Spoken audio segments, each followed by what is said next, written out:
எல்லோருக்கும் வணக்கம். என் லைஃப்பில் இந்த மாதிரி ஒரு பெயின்ஃபுல்லான ஒரு சுச்சுவேஷனை நான் ஃபேஸ் பண்ணதே கிடையாது. மனசு முழுக்க வலி வலி மட்டும்தான்.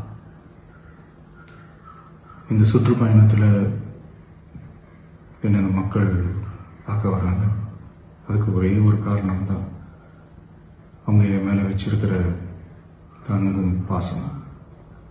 அந்த அன்புக்கும் பாசத்துக்கும் நான் எப்பவும் கடமைப்பட்டிருக்கிறேன்.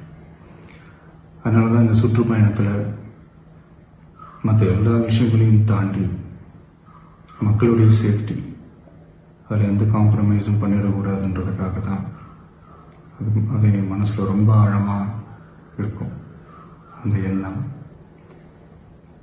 அதனால தான் இந்த அரசியல் காரணங்கள் எல்லாத்தையும் தவிர்த்துட்டு ஒதுக்கி வச்சுட்டு மக்களுடைய சேஃப்டி மட்டும் மைண்டில் வச்சுக்கிட்டு அதுக்கான இடங்களை சூஸ் பண்ணுறது, அதுக்கான இடங்களை பார்த்து பர்மிஷன் கேட்கறது, போலீஸ் டிபார்ட்மெண்ட்டில் அதை ரிக்வெஸ்ட் பண்ணி கேட்போம்.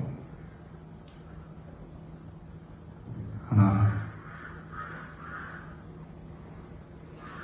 நடக்கக்கூடாதது நடந்துருச்சு. நானும் மனுஷன் தானே. அந்த நேரத்தில் அத்தனை பேர் பாதிக்கப்பட்டு இருக்கும்போது எப்படி அந்த ஊரை விட்டுட்டு என்னால் கிளம்பி வர முடியும்? நான் திரும்ப அங்கே போகணும்னு இருந்துச்சுன்னா அதை ஒரு காரணம் காட்டி அங்கே வேறு சில பதட்டமான சுச்சுவேஷன்ஸ், வேறு சில அசம்பாவிதங்கள் அந்த மாதிரி எதுவும் நடந்துடக்கூடாதுன்றதுக்காக தான் நான் அவாய்ட் பண்ணேன். இந்த நேரத்தில் சொந்தங்களை இழந்து தவிக்கிற அத்தனை குடும்பங்களுக்கும் என்னுடைய ஆழ்ந்த இரங்கலை தெரிவிச்சுக்கிறேன். எனக்கு தெரியும், என்ன சொன்னாலும் இது ஈடையாகாதுன்னு எனக்கு தெரியும். ஹாஸ்பிட்டலில் ட்ரீட் பண்ணிகிட்ருக்கிற எல்லாருமே சீக்கிரமாக க்யூர் ஆகி வரணுன்றதை இந்த நேரத்தில் நான் வேண்டிக்கிறேன். கூடிய சீக்கிரமே உங்கள் எல்லாரையும் நான் சந்திக்கிறேன். இந்த நேரத்தில் எங்களுடைய